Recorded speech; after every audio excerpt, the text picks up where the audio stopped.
The Bible Treasury. A monthly magazine of papers on scriptural subjects. Article 3, Volume 2, 1858 109 First edition. Enoch.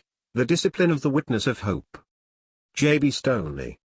In the history of Enoch, we learn one great truth, that the surest path, and the one most exempt from discipline, through outward circumstances, is a life of hope, being by faith translated, actually in expectation and interest having passed away from this present scene.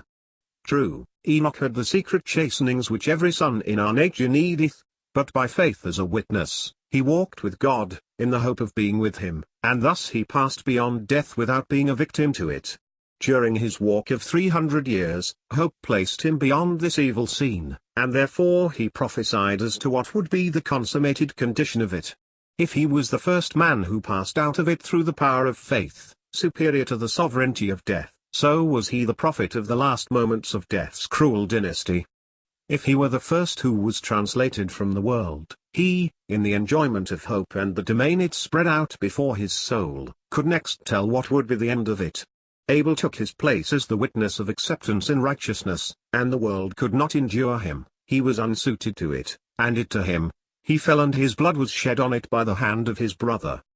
Human righteousness is honored among men, but righteousness through grace, by faith, honestly maintained, is always abhorrent to man, for it gives him nothing to do, nothing to improve, but to receive all from God and with God, and this necessarily places him in isolation to all human interests.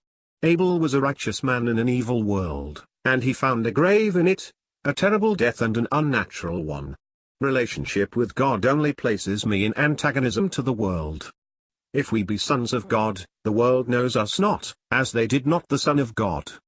If in this life, though a son, I only have hope, I am of all men most miserable.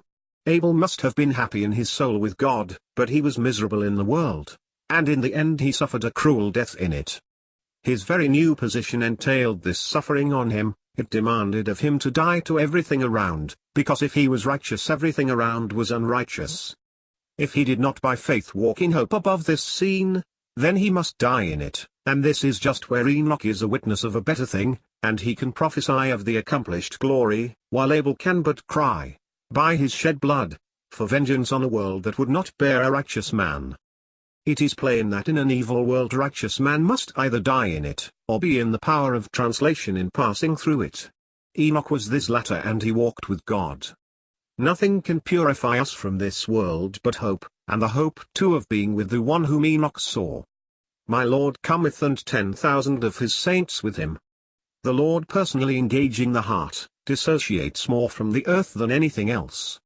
For their sakes, he says, I sanctify myself that they also may be truly sanctified.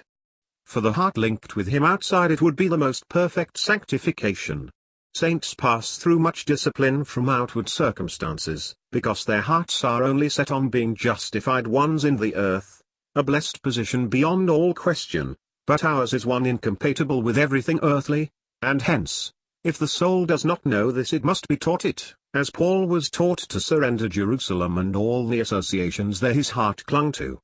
He passed through every affliction ere he was morally delivered from his earthly hope. Heavenly hopes exposed him no doubt to other sorrows, but if they did, death could not be one of them, for death would only have realized them, and therefore he longed to depart. If our hope was really translation to see the Lord, beyond doubt the casualties of this life would but little distress us. They never could touch our hope, and our sufferings from present things are not so much from their actual influence and value to us as that they are connected with our real hopes.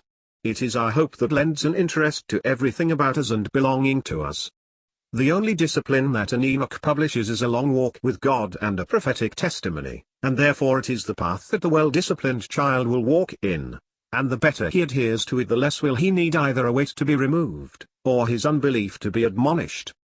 The end of all the Father's discipline is to render us these services,